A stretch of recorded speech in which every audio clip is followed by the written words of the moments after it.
तो आज अचानक से मेरा प्लान बना महाकुंभ जाने का।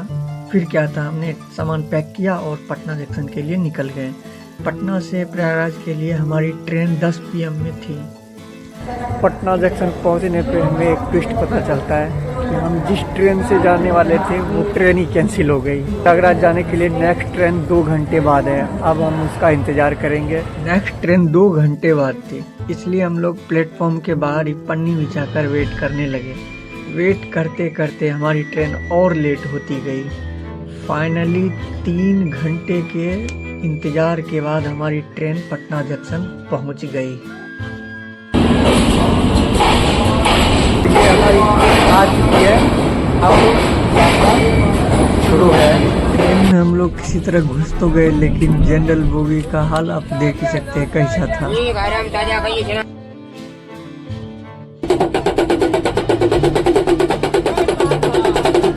पूरी रात बिना सोए और बिना बैठे अपनी ट्रेन जर्नी एंजॉय करते हुए हमारा डेस्टिनेशन बस आने ही वाला था, इसलिए हमारे दिव्य अभी सज धज रहे हैं।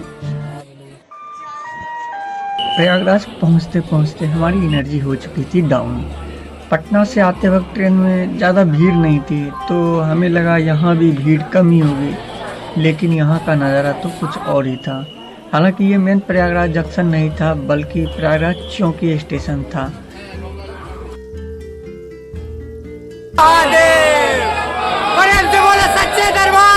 इतनी भीड़ के बावजूद भी सुरक्षा का पुख्ता इंतजाम था। थोड़ा समय जरूर लग रहा था, लेकिन सभी लोग बिना किसी धक्का मुक्की के आराम से आगे बढ़ रहे थे।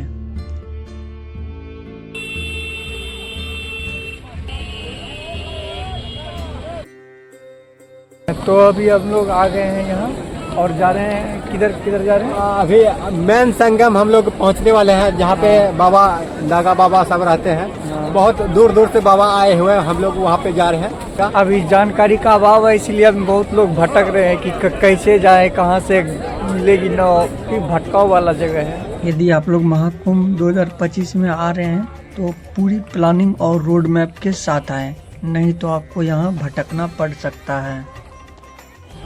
आज हमें भी संगम के दूसरी तरफ ही स्नान करना पड़ा, क्योंकि हम भी बिना किसी प्लानिंग के इस महाकुंभ में कूद पड़े हैं और भटक रहे हैं। पहला पर्व कल नागा समस्त देवी देवता समस्त भक्तगण लोग आके गंगा में डुबकी लगाएंगे। आस्था का संगम है और ये सौभाग्य बार बार प्राप्त नहीं होता। ये 144 साल के बाद ये महाकुंभ में आप लोग को गंगा मैया ने अवसर दिया था। आप इसका, जैसा कि पंडित जी ने बताया, ये महाकुंभ 144 साल में एक बार आता है। इसका मतलब है कि ये हमारा पहला और आखिरी महाकुंभ है, इसलिए हर किसी को कम से कम एक दिन के लिए जरूर आना चाहिए यहाँ और स्नान करना चाहिए। और पुलिस वालों से पूछताछ के बाद हमें मेन संगम जाने का रास्ता मिला। तो अभी हम पीपा पुल से क्रॉस करके संगम की तरफ जा रहे हैं, जहाँ कल मॉर्निंग में पहला अमृत स्नान करना है।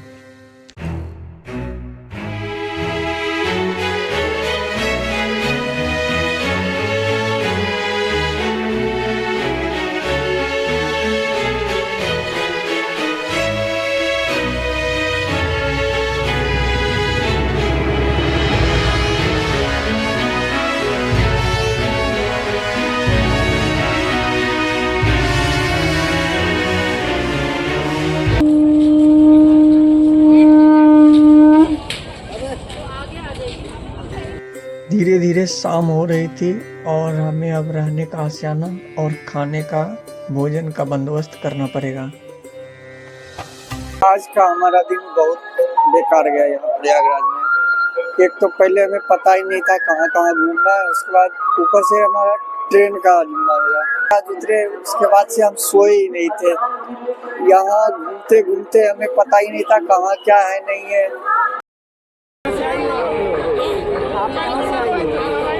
यहाँ जगह जगह लंगर और भंडारे की सुविधा थी, कोई भी आकर खा सकता था। रात के 8-9 बजे तक आपको सब जगह भंडारे की सुविधा मिल जाएगी।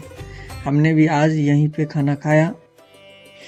रात को सोने के लिए हमें एक पंडाल में जगह मिल गई अंधेरा होते होते आप यहाँ किसी भी कथा पंडाल में चले जाइए, आपको जगह मिल जाएगी और आप आराम से पूरी रात बिता सकते हो, वो भी फ्री में। कल अमृत स्नान है, इसलिए आज महाकुंभ में भीड़ बहुत बढ़ गई है।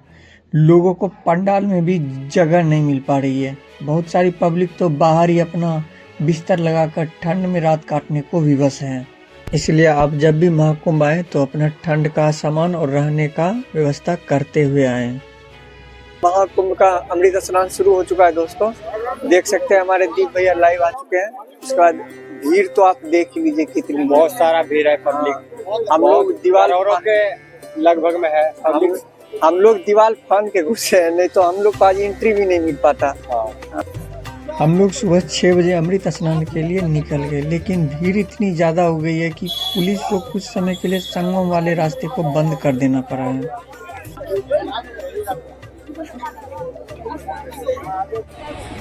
सुबह 4 बजे से ही सभी साधु संतों का स्नान शुरू हो चुका था। सभी साधु संत अब अपना पहला अमृत स्नान करके वापस लौट रहे हैं।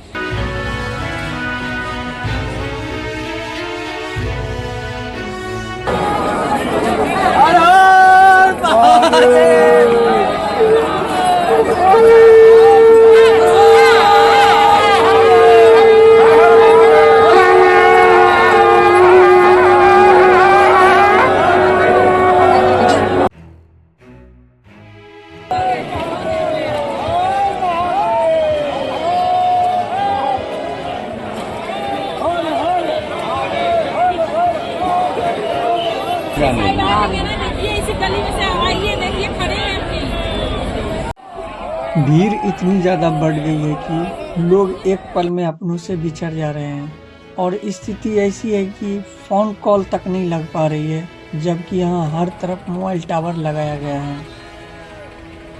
आप लोगों को सजेस्ट करूँगा कि अमृत स्नान के दिन आप लोग त्रिवेणी घाट संगम पे स्नान करने मत आइए।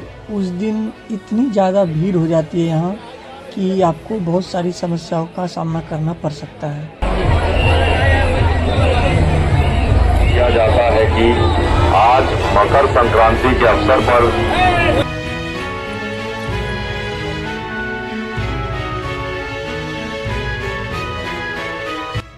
महाकुंभ में हमारे दीप भैया के साथ एक घटना हो जाती है। इनके चैनल पे स्ट्राइक आ जाता है 2 वीक का। इन्होंने नागा बाबा का नागा वीडियो यूट्यूब पे डायरेक्ट डाल दिया था। हमारे दीप भैया जी डिमोटिवेट होकर वापस घर जा रहे हैं क्योंकि इनके चैनल पे आ गया है स्ट्राइक। अब ये 2 वीक तक कुछ भी अपलोड नहीं कर सकते। ये कुंभ इसीलिए ही आए थे कि हम यहाँ पे लाइव आकर वीडियो डालकर अपने चैनल को मोनेटाइज करेंगे, लेकिन इनके साथ कांड हो गया और इनके चैनल पे स्ट्राइक आ गया। ये बाबू कागज वाला पैसा सटता है फेंका मुख में। दीप भैया डिमोटिवेट हो गए हैं, इसलिए अब आज नाइट का पटना वापस जाने का प्लान बना लिए हैं। अभी बचे टाइम में हम यहाँ का अखाड़ा के साधु और आसपास के इलाके घूम रहे हैं। अरे आहे बड़ा पोजीरा रे घबराए राम। यहाँ खाने पीने के लिए सब फ्री मिलता है, कोई परेशानी नहीं है। रहने की व्यवस्था है बढ़िया, कोई दिक्कत नहीं। सब घर से भी ज्यादा मिल रहा है, बहुत ही बढ़िया सुंदर रहना खाना सोना। हमको 6-7 दिन हो गए। तो हमारे दीप भैया वापस जा रहे हैं हमें छोड़ के अकेले। तो क्या क्यों जा रहे हैं इतना जल्दी? हम लोग को जो है थोड़ा सा प्रॉब्लम हो पाई है, इसीलिए हम लोग को जाना पड़ रहा है। नहीं तो कुंभ मेला में जो है बहुत मजा आ रहा है। फाइनली प्रयागराज जंक्शन पहुंच चुके हैं। अब यहाँ से हमारी ट्रेन है 1 बजे रात में। तब तक हमें 2 घंटे भी वेट करना पड़ेगा। ये लगा चुके हैं। हमारी ट्रेन अभी लेट है, तो मैं आपको महाकुंभ 2025 की कुछ तस्वीरें दिखाता हूँ।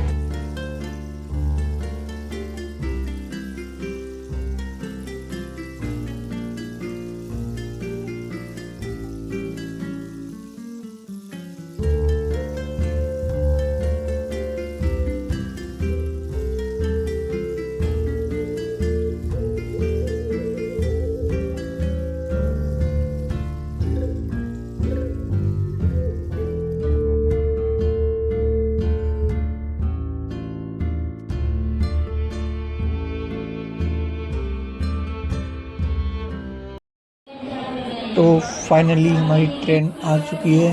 अब मिलते हैं पटना में वापस।